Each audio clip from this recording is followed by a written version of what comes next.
আজ শীতলকুচি কলেজ তৃণমূল ছাত্র পরিষদ ইউনিটের পক্ষ থেকে শীতলকুচি কলেজের ইউজি এনসিসিএফ প্রথম সেমিস্টারের পরীক্ষার্থীদের কলম ও চকলেট দিয়ে মিষ্টিমুখ করান এবং ছাত্রছাত্রীদের উৎসাহ দেন। উপস্থিত ছিলেন শীতলকুচি কলেজের জিএস মাসুম আক্তার, কামাল হাসনা, মেহেদি আবুল কালাম সহ আরও অনেকে। এদিনের এই কর্মসূচিতে বক্তব্য রাখেন শীতলকুচি কলেজের জিএস মাসুম আক্তার। বলেন, প্রথম বর্ষের সমস্ত ছাত্রছাত্রীর কলেজ জীবনের গুরুত্বপূর্ণ প্রথম পরীক্ষা একটি। এই পরীক্ষার মাধ্যমে প্রথম বর্ষের ছাত্রছাত্রীদের কলেজ জীবনের পথযাত্রা শুরু হলো। তাই এই পরীক্ষায় ভালো ফল করা অত্যন্ত গুরুত্বপূর্ণ।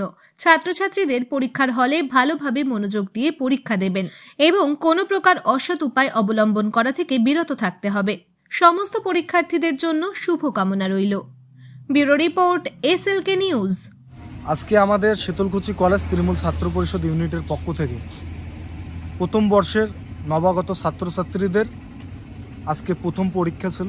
সেই পরীক্ষা উপলক্ষে সমস্ত ছাত্রছাত্রীদের চকলেট এবং কলম দিয়ে তাদেরকে মিষ্টিমুখ করা হলো এবং তার পাশাপাশি তাদেরকে উৎসাহ প্রদান করা হলো।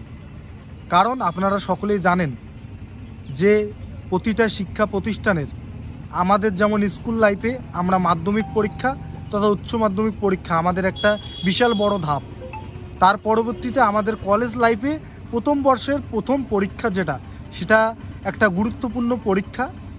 এই রেজাল্টটা আগামী দিনে এক বিশেষ ভূমিকা পালন করে, তাতে সমস্ত ছাত্রছাত্রীরা যাতে ভালো করে এক্সাম দিতে পারে এবং তারা অসৎ কাজ থেকে বিরত থেকে এবং নিজস্ব হল রুমে সকলেই ভালোভাবে এক্সাম দেয় এবং সেটাই আশা করি আমরা এবং আশা রাখি।